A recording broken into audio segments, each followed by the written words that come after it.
What's up guys, Ian Sandusky back here from Let's Machine for Practical Machinist for Shop Talk.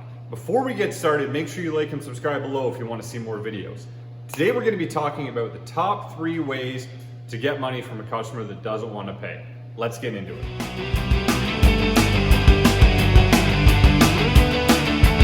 Alright guys, so this is something that anybody who works on the administrative end of things, especially if you own your own company, is going to have to deal with at some point. And that is how to get money from customers who don't want to pay. This is a very tricky situation and one that you absolutely never want to be in. And to start off, let's just say if you get in the situation, in a way, you've already lost. It is very, very difficult for most small shops, unless you work at some big powerhouse company with a lot of clout and a lot of influence to be able to throw around, to get money from somebody who doesn't want to pay.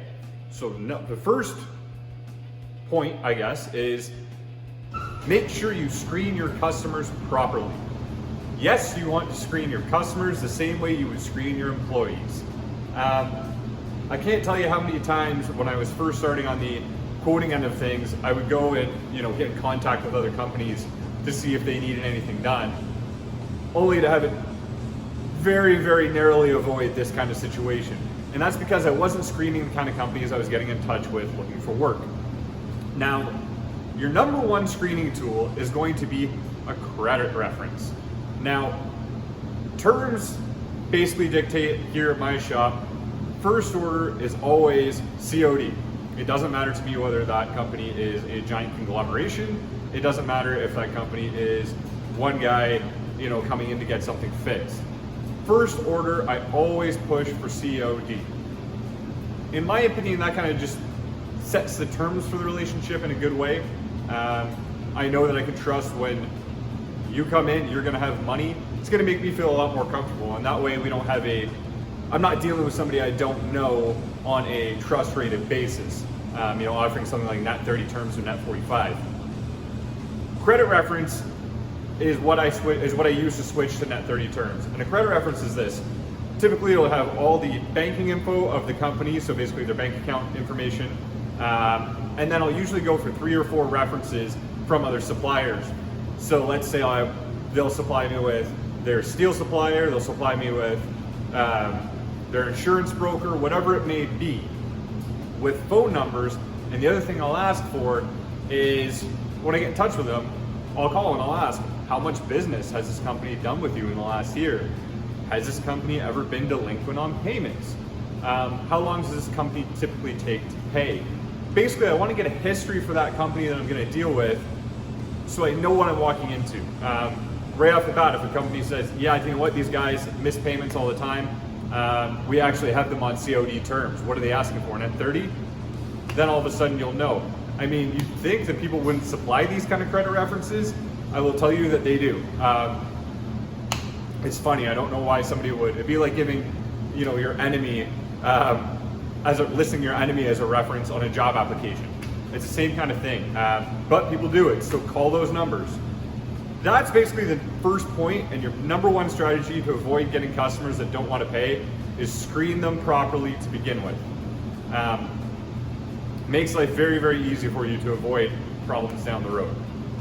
The second point is only ever work from POs and develop a paper trail. I know for some of you guys who run tiny little shops who deal, well, not even tiny little shops, but shops that deal more with walk-in type customers, that you may be mostly a cash business. You may be dealing with, Joe Smith, who doesn't have the ability to give you a PO because he doesn't have QuickBooks, or he just wants to come in and get this part done. That's fine. I don't really know how to deal with that situation because I tend not to deal with that. I tend to only deal with guys who can give me POs. And the reason for that is this.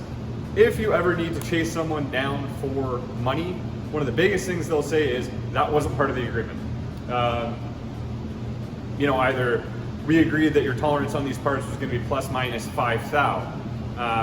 You give them parts that are plus minus 15 thou because that was the agreement you thought you had. They refuse to pay. What do? It's he said, she said.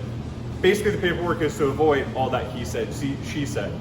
You want paperwork from them in response to your quotes, and make sure you write all this down on your quotes, listing all the conditions of the job. So that means delivery dates, people get parts past delivery dates, they may try to withhold some of your payment. Tolerances. I always put this on the quotes, and I don't necessarily try to get it back on the PO. I try, but that's not a big deal. But I make sure that I have a signed copy of that quote from them that lists their tolerances. So if I get a customer coming in and they say, oh, none of this is important, just kind of pay attention to this, I'll write on there, general tolerances plus minus 30 thou, so that we have at least a reference there. Because then they may say, oh, no, I didn't mean 30 thou, I meant 10 thou. Well, okay, I guess these tolerances do matter, and you'll be surprised how much that happens. The other big thing about POs and the paper trail is your terms. So if you say, we have net 30 terms, and they said, oh, we talked about, you'll get paid when I get paid, and my customer, is net 60. It's establishing everything on paper so that they don't have the ability to say, oh, we never discussed this, and withhold payment. I know the first two parts of this talk on the top 3 ways to get a customer to pay that doesn't want to pay are about preventing them, because the third point on here is once it gets to the point that a customer doesn't want to pay, you do not have a lot of recourse. You can take them to court, you can take them to small claims court. Generally, if I get a customer that doesn't want to pay, my number one strategy is how can I at least get my money out of this, even if it means I'm not going to turn a profit. Because a lot of times, once a customer gets to the point where they don't want to pay, that's about the best you can hope for. The chances of getting 100% of your job value that you quoted out of that job, once they've gotten to the point that they don't want to pay, is very, very minimal. Basically at that point, I'm trying to demonstrate to the customer that will probably never be a customer again, my cost and the money I put into that. And basically I'll go to them and just try to get my money out of it and try to come to, and this is obviously after we've gone through all the trying to make the job work for them. If the customer doesn't want to pay, always try to do what you can to make them pay by giving them good service and trying to solve the problem. We're kind of assuming that that point has passed and they're just saying, listen, we're not paying, we're keeping the parts, I threw them in the garbage, I threw them in the lake, whatever it is. Getting your parts back is a good strategy as well.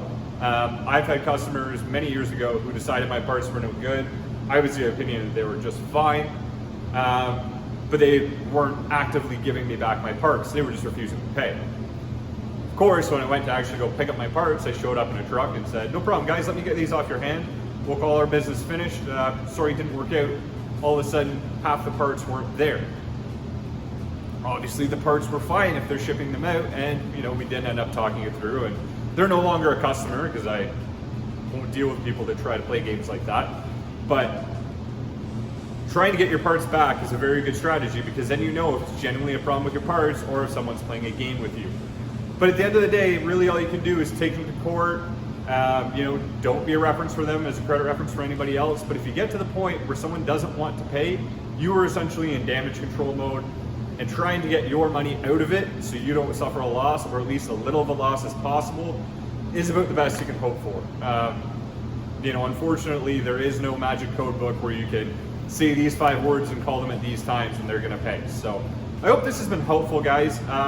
Screening your customers and trying to make sure you establish a relationship before you fly off making parts for people willy-nilly is very important. It can help keep you out of these situations, because as I say, once you're there, you're a little bit screwed, okay?